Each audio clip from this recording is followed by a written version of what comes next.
Welcome to the Metal Hammer podcast. It is episode 170, if you can believe that.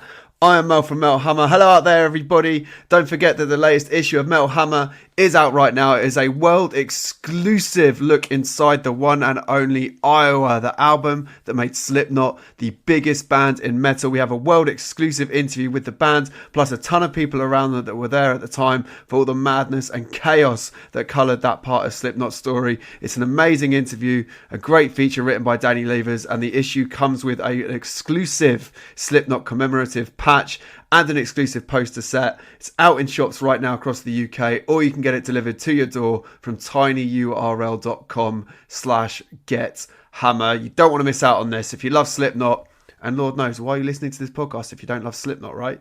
You're going to want to get your hands on this issue immediately. Go get it. Actually, listen to this podcast and then go get it. I want to shout out our awesome sponsors, the lovely people at Killstar. They are one of the world's very greatest alternative fashion and accessory brands. They've got an amazing range of clothing, shoes and lifestyle items for all genders, people from all walks of life and whatever music taste you might have as well. So if you're a metalhead, a goth, a punk, or you simply just love alternative fashion and accessories, you need to get on Killstar. And because you're listening to this here podcast, you can get an exclusive discount off a ton of Killstar goodies. To get that, all you have to do is sign up to the Killstar newsletter. You'll get a 10% discount off your next purchase, and you'll be entered into a draw to win a £100 gift card. Now, this is the last week you can currently do that. This deal runs until July 2nd, so do not mess around. Get on this while you can. And to claim that discount and be entered into that aforementioned draw, all you have to do is visit www.killstar.com/pages/metalpod. You'll be entered into a draw to win a £100 gift card, or it'll be $100 or euros, depending on where in the world you are coming from. And I mean, Killstar have everything, man. They got t-shirts, vests, dresses, things for the tops, things for the bottoms, shoes, pin badges, beanies, sunglasses, like anything you could possibly want, anything your heart could desire from the world of alternative fashion. It's all on there. So head over to killstar.com/pages/metalpod to activate that discount and be entered into that awesome draw. And as I said, you've only got until July 2nd, which I think is this Friday, isn't it? It's definitely this week anyway, so don't mess around. It's your last chance to get on this particular deal. And you're not going to want to miss out because they've got some awesome stuff. Now, let's crack on with this week's podcast, shall we? My guest this week is the legendary Sharon from Within Temptation. I had a great interview with her a couple of weeks back. We had to delay putting it out there because Within Temptation's plans changed a little bit, but they are back in action now. They've sorted everything out. And so me and Sharon talk Pandemic. We talk the band's latest single, Shed My Skin. We talk why they teamed up with Anna's OK for that banger of a track as well. Quite an interesting collaboration there. We also talk their long anticipated upcoming tour with Evanescence. And Sharon gives us some exclusive info on Within Temptation's epic upcoming live stream event. It is titled Within Temptation, The Aftermath, a show in a virtual reality. It promises to be absolutely bombastic, absolutely huge, as all things Within Temptation do always are.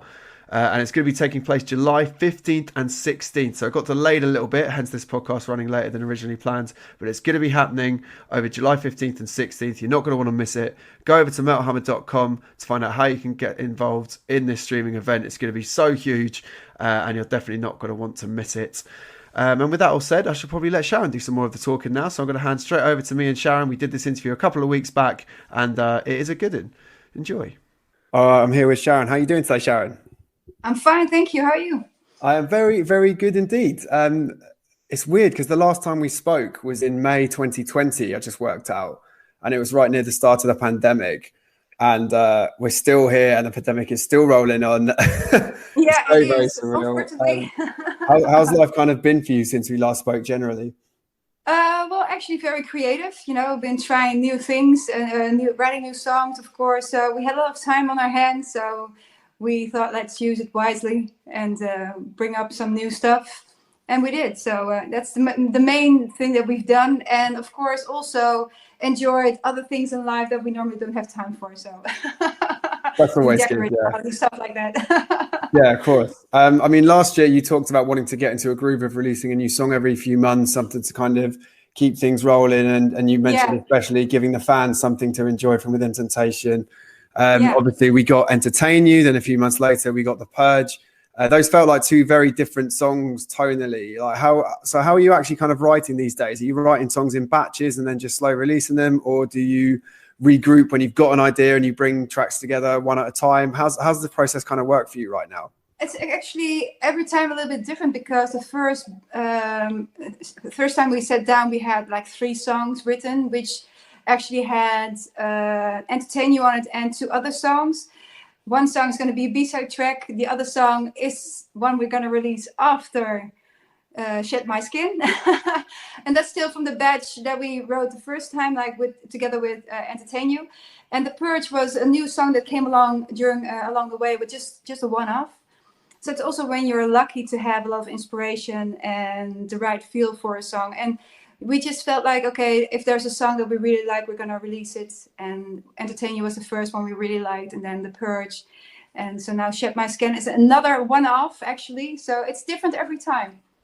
That's cool. And for this song, the new single "Shed My Skin," you've teamed up with Annie's Okay, who for our listeners who might not be familiar with them, they're like a German metalcore band. So how did you get together with them? How did that collaboration come about? Well, we were always like trying to look on the streaming platforms for new inspiration of new bands doing new cool stuff, and just hoping that there will be people that will inspire you. And we stumbled upon Anisoke, and we really love them, and they really bring something new to the table, to our opinion. And we were very much amazed by their music. So we felt like, okay, when we had written Shed My Skin, we felt like, okay, maybe they want to do a cooperation, like a feature or something. And they were very enthusiastic, and it just turned out really well.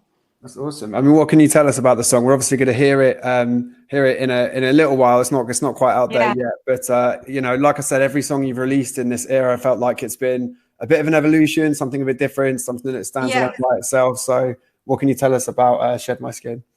Well, Shed My Skin is lyric-wise is a song about that you have to evolve, and you're always changing throughout time, and sometimes to become finally who you are meant to be, you need to shake off your own old routines, the old things you've done. Sometimes not everything, but just certain things that you weren't happy about. And sometimes you lose people in the process of that change, because not everybody is always transforming in the same direction or the same speed as you are.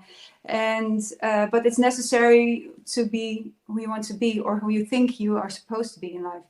And so that's what Shed My Skin is about lyrically. And musically, it's again maybe also a little bit like shedding our skin off and exploring again, because this metalcore kind of vibe also is there in this song. And that's also why we asked NSOK to join us.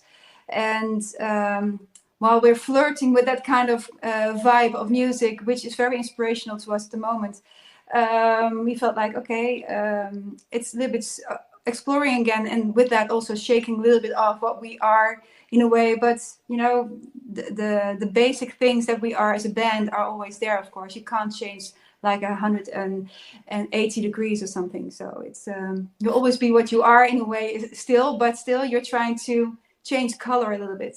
Of course. Is that kind of part of what makes you decide who you collaborate with? Because you've actually built up quite a cool and really varied list of artists that you've worked with now, like everyone from Jacoby Shaddix to Exhibit. I mean, how do you kind of decide who gets to collaborate with Ipsum Station? It's all based on the song. Also with the song with Tarja was a very, it's all, every song we choose someone which we hope will be interested in the song, but also that suits the song, and the song is the basis for everything for us. And then sometimes the idea comes up like, okay, maybe it would be nice to have a collaboration on it. And it's not something that we are shy of asking people. It's like, hey, next time it's something different again. Sure. It sounds like Shed My Skin is a kind of very personal song lyrically for you as well, which I'm sure they all are in some sense, but I mean, Resist in particular was such a conceptually loaded album. It's kind of all based around technology and our relationship with it. It's about our humanity and where it all kind of fits in. So how do you kind of gravitate from those kind of conceptually heavy tracks, which I'm sure do still include personal touches to them, but to something that is much more about your personal journey and more of a kind of emotionally heavy song in that sense? Well, I think when we were started writing Resist, with, in a way, me as with lyrics and everything, I was very frustrated with a lot of political stuff going on in the world. So I've felt the need to address that, and nowadays I think everybody is very much aware of a lot of things, and they were then as well, but it was not that much alive, to my opinion, in society as much as it is now. And then now I feel less the need to talk about it because I'm not that frustrated anymore. So now it's more my personal journeys again, not just mine, but it's I get inspired just also about people around me where I see that they're struggling with certain things, and yeah, and that really helps me to be looking at personal stories of other people and giving my own interpretation to that, of course. Is it nice for you being able to write at a slightly different pace? Because I guess if you know that you're kind of heading into an album, you know that you're going to have 10 to 12 songs, whatever content to provide. But if you're kind of just getting inspired as you go along, is that more relaxing and just kind of nicer way of doing things in some way? It's more organic in a way. It's how we used to do it. Like the first albums we wrote, the first album we ever wrote was like, nobody knows when we, that there's a band coming up and there's no, deadline or anything. And that was a very relaxed way of writing. And we felt a little bit like, okay, it relates a little bit to that, because now it's the same thing. Like, you don't know when you can tour again. We have a lot of time on our hands, and there's a lot of time to experiment with a lot of things. So also musically, and we just grab that moment, and that's the opportunity that we are able now to experiment a little bit more.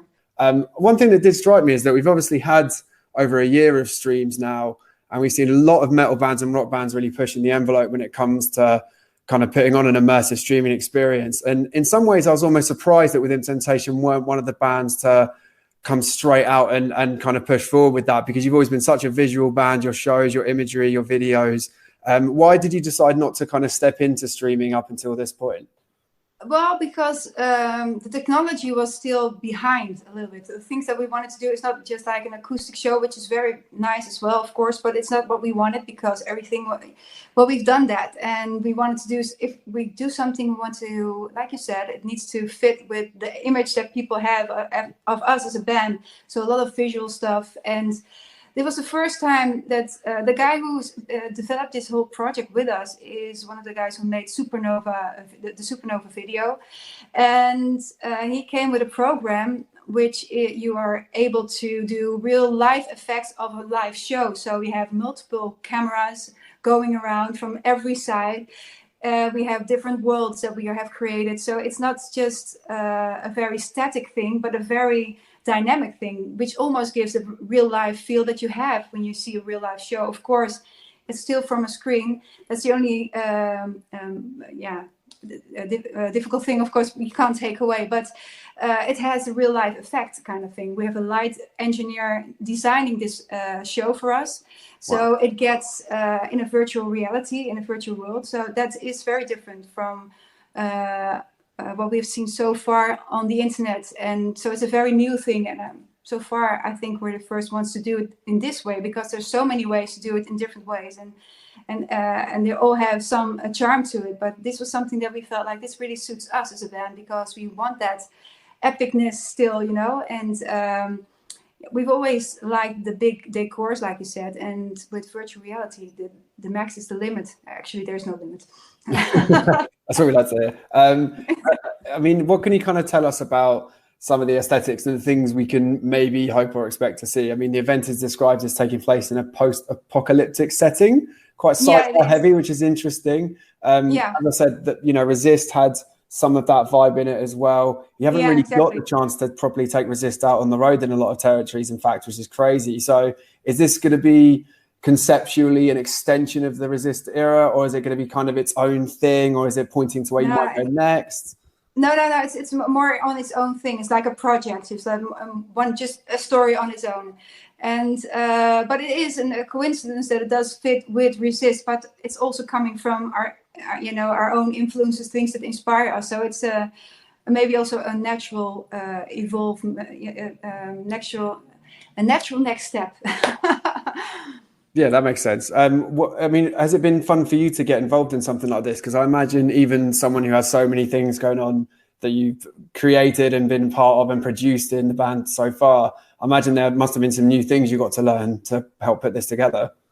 Well, it's a totally new team that we have put together because the technology is such a thing on its own. Of course, we are just performing as a band as we are. So for me, there's some things that are different, but but at the same time, I have to depend on people around me to make these worlds and everything. And the technology is very difficult to bring all these camera positions and everything together and to make one big registration of that. So it's more like I'm a control freak, and I now have to give it away a little bit to people around me. That's the most difficult part, actually. So for me, it's just really performing with the band and having a lot of fun on stage. And although there's no audience, but still, it's nice that we know there's going to be this live effect. Yeah. Is that what you miss the most about touring? Just getting that interaction with the audience? Yeah, mostly. Yes, absolutely. Is there anything else about? Sorry, go on. No, that's what I really miss. Of course, the interaction is actually the cherry on the cake, and with this whole COVID happening now, that's something that I realize now more than ever, that's the cherry on the cake. It doesn't matter how big your stage is or everything, but the audience, if that's not there. But I knew that already, but you feel it even more so when you go through after a period like this. And I think everybody realizes that now, that human interaction is very, very important for all of us. Yeah, of course. Is there anything else you miss about touring in general? Because I know there have been times where we've talked before and you've discussed how sometimes you struggled with certain aspects of touring and everything else. Yeah. Is there anything else that you miss about being on the road apart from the interaction with fans? Well, I miss the people, of course, that I tour with. It's like a family, of course, and you speak to each other, but they're all very divided. Our guitar player, one of the guitarists are in Sweden, one is in the south of the Netherlands. You don't get together that easily, especially in these times. So it's all like the same through a screen mostly, and WhatsApp and that kind of thing. So there's a lot of distance to everything and everyone. And where some bands are, living in the same kind of city or something, which I'm not. So that's a bit of a difficulty, of course. And so I've missed them really. And so I'm looking forward to going on the road again. Actually, we do have a festival that actually is going to happen this summer. I'm so totally surprised. But I'm going to play in Finland for one of the festivals. Oh, wow. Yeah, and that's something really that I'm looking forward to, and to get the first taste again of real audience. But it's going to be maybe 2 other ones that are going to continue as well this summer. And but I still have to see if there's going to be a final go for that one. But Finland has a final go as far as I know. Yeah. Oh wow! So I guess their coronavirus situation is a little more under control then. I didn't realise that. Festivals. It seems to be so unpredictable whether festivals are going ahead or not at the moment in Europe. Yeah, well, they say also from the Netherlands, it's going to be after a certain time after July, certain festivals are allowed now again, but they had just canceled everything. So to bring everything back together again, I don't know how that's going to work, but it's difficult. But maybe there will be a midway again. I don't know.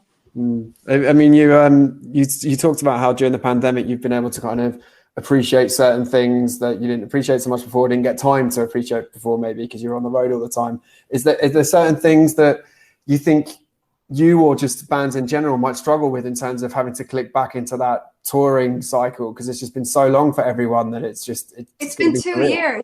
Yeah, it's a double feeling, because I love to go, and at the same time it's like, oh my god, how did I do this? Or how I lost my don't want to call it routine, but the normal things, like, okay, I shouldn't forget my certain stuff that I need on the road, and I really have to get things back in my head again, like what I was supposed to take with me at least, it's like those kind of things until you're on the road again. So, oh yeah, damn, I've got that. Yeah. It's going to be really surreal for everyone involved, I think. I mean, one big tour we've been waiting now for almost 2 years, it feels like, is obviously the co-headline tour between yourselves and Evanescence. Yeah, most of it. I think everyone was just so excited when that tour got announced, and I was really fascinated how it came together, because we actually did a cover interview with you and Amy for Metal Hammer the year Yeah. before last, 2019. Yeah. But when we actually did that because we realized you were both headlining a festival together and it wasn't really related to the tour. And we actually, when we put that together, had no idea this tour was even going to happen. And then kind of almost after the issue was out, it's like, oh, they're touring together. And we were like, Yeah. what? So like, how did that all actually happen? Because was that already planned when you did that interview? Because I don't remember us talking about it in the feature. So I kind of feel like it was like, was it like under wraps at the time or what was going on? Well, there was work in progress. We were talking to each other and we had plans, but it was not finalized yet on everything. And of course, there were still festivals coming up. So we were not allowed to announce it also yet. So it was a lot of reasons why we didn't tell you at the time. So sorry for that. Quite okay. I mean, I guess like it will have been so long between the planned touring time and the time the actual tour goes ahead. Like, is it still going to be the same show? Do you think that you would have had in mind when you first organised it? Are there going to be lots of new elements now? I mean, I suppose there's going to be songs that are played that wouldn't have been in the original set list because they didn't exist. Yeah, of course, new songs we're going to play as well, and those weren't there yet. So yeah, but I'm looking forward to it. It's going to be, like we did do a tour with Resist, a lot of shows actually. Not everywhere, like you said, but most countries we did do a tour. And so it's nice to bring something new to the table than only the Resist album. Of course, some oldie, golden oldies, of course. But now we're also going to play some really old songs as well that we dug up again. And but also the new songs. So it's going to be a really nice variety of songs that we're going to play that maybe people didn't expect from us. Awesome. I mean, there's obviously going to be a tour at some point, we now know, which is good. But there's a new single on the way, big streaming event on the way. Is there anything else in the pipeline for Within Temptation you can tell us about, long term or short term? Well, there's going to be an album next year, but we don't know yet exactly a date. So I just say next year. I mean December, but can be January. I don't know. Okay. No, it's not going to be January, but it's next year. There will be a new album because we have been writing a lot and there's a lot of inspiration. So next year will be the year of a new album. That's really exciting. Cool. Any idea kind of where you want to go with that yet? Do you have like a loose? Could you? I know you're not going to give us very specific details right now, but could you imagine it being more conceptual or more personal? I mean, you never quite know what you're going to get within Within Temptation. No, to be honest, I never know also either until it's finished. It's more like, oh, okay. It's like all these puzzles and then eventually it's like, okay, now I get the bigger picture. And for me, it's also like a little bit unraveling, like this, how do you say it? A ball of wool, it's like oh my God, I lost the string. The string, and then finally it's, oh, it's going this direction. Oh my God, it's going that. So it's like, for me, it's also a little bit unraveling what goes on, because I'm quite a chaotic person. So I always have these ideas. And then finally, when I put it back together, it's like, okay, this is the bigger picture. But I finally always see it at the end mostly. So that's the only explanation I can give for it. But it does clear up a lot of things that happens in life. And then, so, okay, this is what I wanted to talk about. And afterwards, we can put a name on it and but it's not going to be a concept album. That's something that I know for sure. It's more in the moment songs that inspire us at the moment. Sure. Okay, that makes sense. And what about in the long term? I mean, Within Temptation as a band, you've ticked most of the kind of obvious things there are to tick. You've headlined arenas around the world. You've headlined festivals. You collaborate with so many great artists. You've played so many different countries around the world. Is there anything left kind of in the long term for you that you'd still like to achieve Within Temptation? Is there anywhere left you haven't played yet that you'd like to get to? Or Iceland? Never played in Iceland. Oh, really? Would love to play in Iceland. Yeah, they never asked us. Why? Wow. Yeah. Africa?